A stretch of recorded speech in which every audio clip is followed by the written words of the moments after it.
supposed to kill Mayor Espinosa because he has constitutional rights that you must observe as police officers. Am I right? Based po sa circumstances, si Major Laraga po makakasagot yun, sir. Kasi based Teka. siya po Andun siya ka eh. pumasok. Andun ka eh.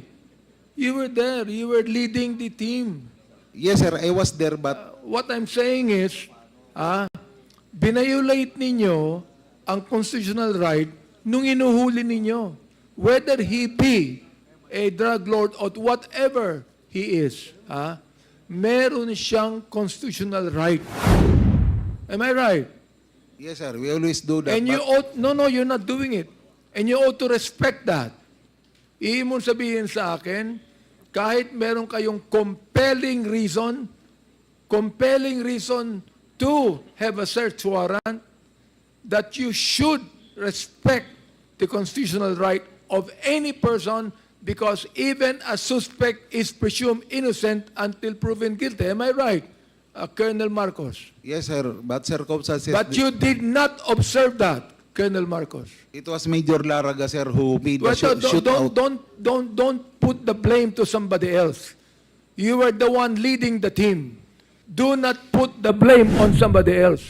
Ang Hindi mo sabihin, dahilan sa underclass mo si Major Lara, ipipinpoint mo that he is to blame for this? My clear instruction, sir, is to arrest Mayor Espinosa and Raul Yap.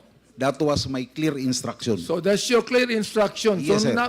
Nung napatay itong si Mayor Espinosa, anong ginawa mo kay Major Lara? I asked him what happened, sir. Anong ginawa mo sa kanya?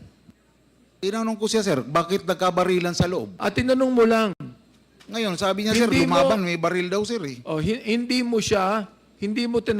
mo kinuha yung baril niya, hindi mo kinuha yung tsapa niya, o kaya naman, tinanggal mo siya sa posisyon. Hindi mo ginawa yon.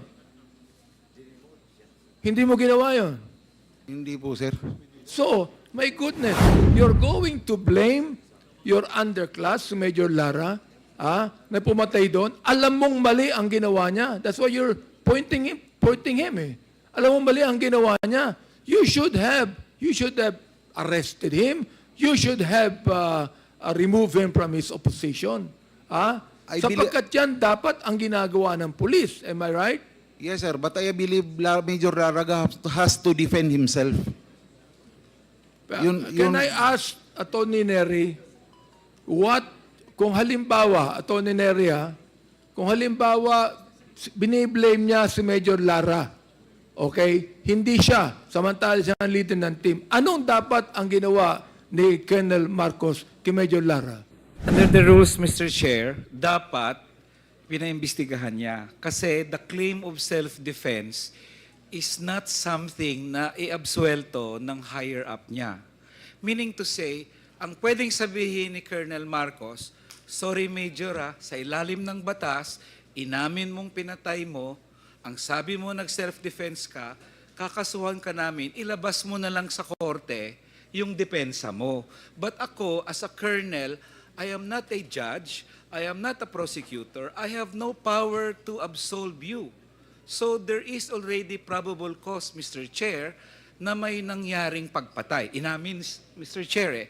So kasuhan mo na lang. And that's the DOJ opinion in many instances of claims to self-defense. Kasi otherwise, Mr. Chair, kung ang isang koronel o sino man ay magsabi, self-defense pala nanlaban, okay, di ang mangyari sa buong Pilipinas, Mr. Chair, ganun-ganun na lang, na anybody can just claim self-defense. But the rules and the laws require that the PNP should file a case against any of its officers, inquest nga, Mr. Chair, under the rules of engagement, and let the defendant answer the accusation sa court, and if na-prove niya na self-defense nga talaga, then he could be acquitted.